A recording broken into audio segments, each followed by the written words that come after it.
gagawa ako ng breakfast na pancake, banana. Itong lahat ng ingredients natin.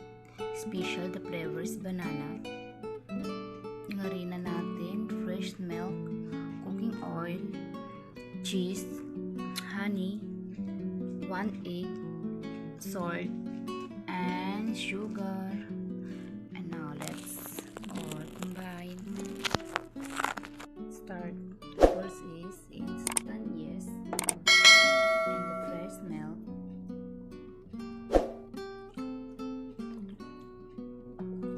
Para matunaw agad ang instant yeast natin ng pala.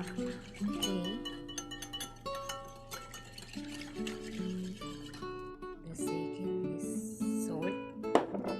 Konting asin lang guys, and sugar.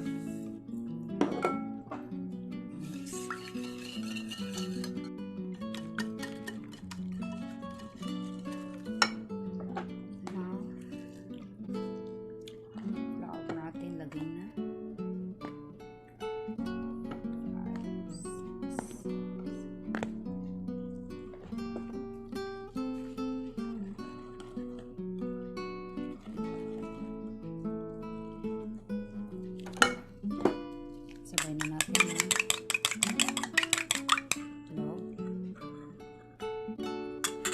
And the next is cooking oil. The honey.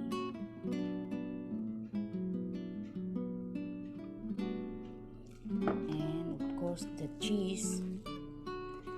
Para malasa talaga ang banana niya. Pero it's my own version guys. If you don't have a cheese, no need.